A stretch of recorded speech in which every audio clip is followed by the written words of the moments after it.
Good morning and welcome to Ag Talking Raw, where we talk raw about agriculture and anything else that's on my mind. And I'm wearing a Rebel Battle Flag hat.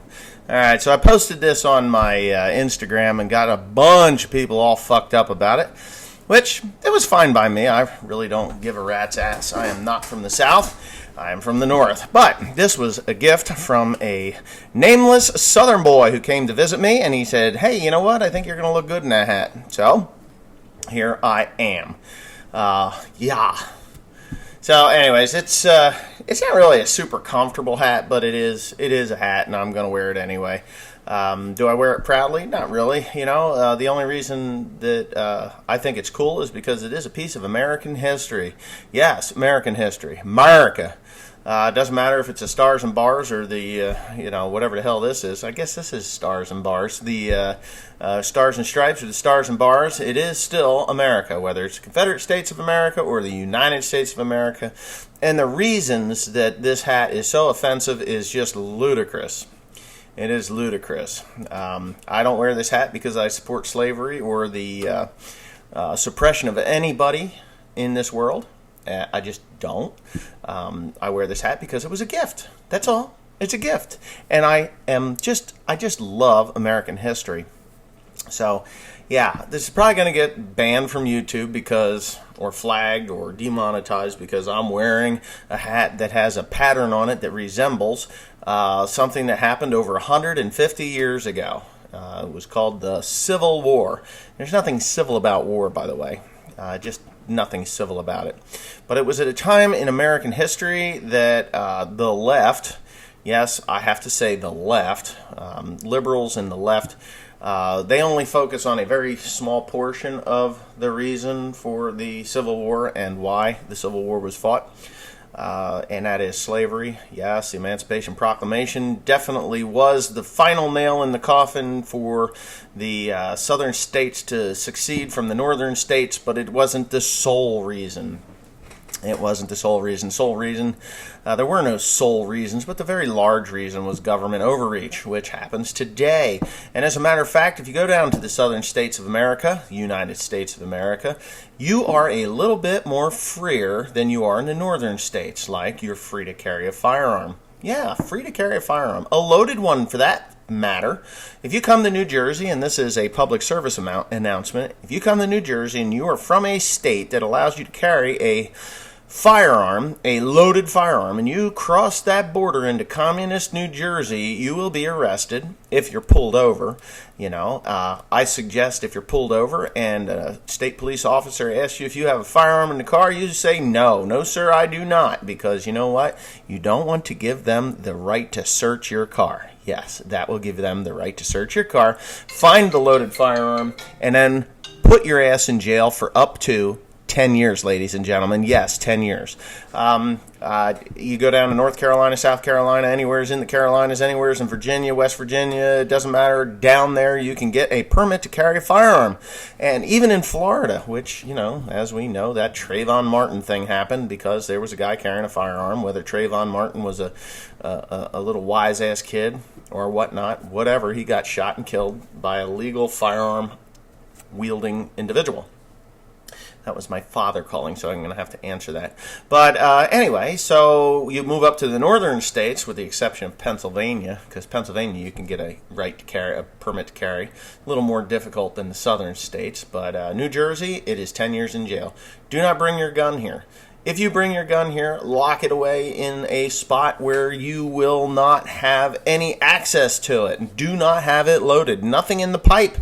Nothing in the magazine. You have to put that separately. There's 3 steps to load a firearm in New Jersey before you can legally have it in the state. And in all honesty, you can't have it in the state of New Jersey. If you do not possess a valid New Jersey firearms identification card, which I have, you cannot have a gun in your car. You cannot transport a firearm. You cannot purchase a firearm. You cannot sell a firearm. You cannot do anything with a firearm unless you are on private property with someone who has a gun. You can't bring your gun there, even if you don't have, if you if you don't have that firearms ID card. So these are just simple warnings to, get you in compliance with New Jersey. Stay away from this state like the plague if you have to carry your firearm. Oh my goodness. I mean, yeah. Not even just leaving it in your car loaded. It is against the law. Firearms identification cards in New Jersey are a must if you want to own or possess a firearm. And if you do have a firearm, I'm probably being redundant here, if you do have a firearm in your car, pickup truck, SUV, or sports car, you better have either the gun in the trunk and the ammunition in the glove box, or the gun in the glove box. Well, you wouldn't even do that. A handgun is treated differently because we all know they're more deadly. You have to put those in a locked box, and they have to be stowed either in the back seat, in the trunk, away from the ammunition. So if the gun is in a locked box, your ammunition has to be in the glove box or some other form, console, whatever. It's asinine, because you know what? If somebody's coming to kill you, they're illegally possessing a firearm, and they're doing this, they're sticking it in your face like, oh, I'm going to kill you, give me your money, give me your wife, give me your kids, I'm going to rape, murder, slaughter them. And guess what? You have to do 3 steps to load that gun before you can even defend yourself. Welcome to New Jersey, where the cops don't do anything until after the crime is committed. I'm so sorry to say this, but it is the absolute 100% known fact. If someone busts into your house and they are toting a firearm, you cannot shoot them in the back as they are leaving when they realize that they're going to get their ass handed to them with a 12-gauge shotgun.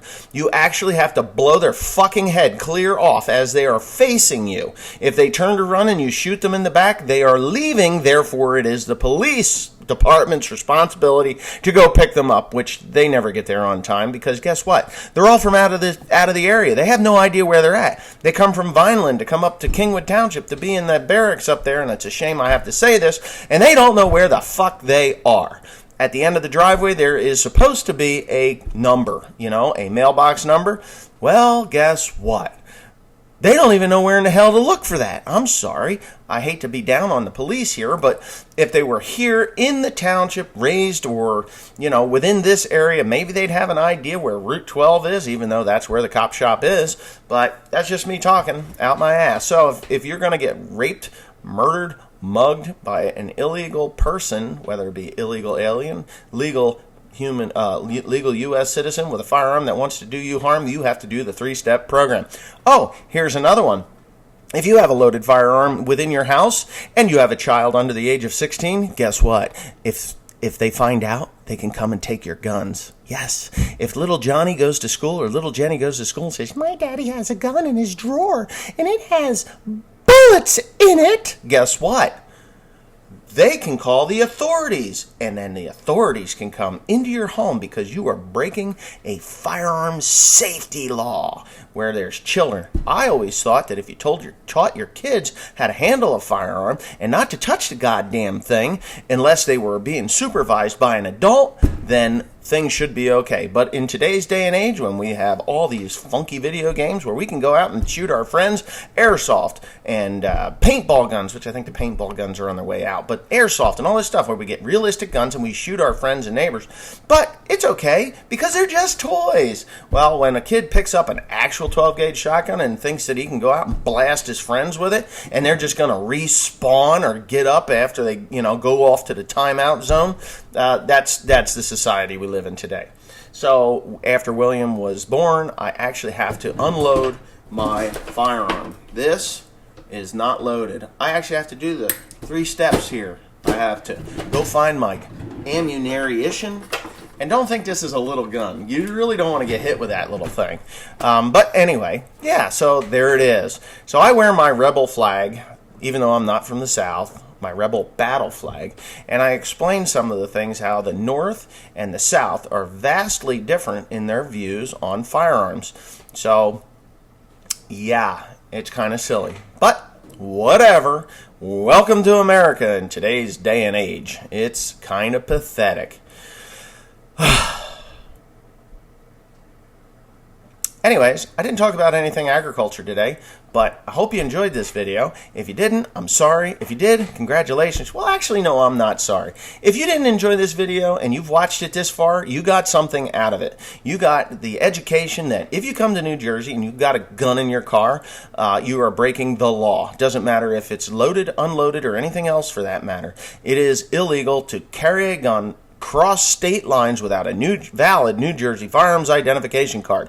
And they do go invalid. When you move, you have to change the address, because if you don't change the address on the card, it doesn't match, it's invalid, and all your firearms can be taken away. So with that being said, I got to answer my phone. Thanks for watching. Please comment, rate, and subscribe for more.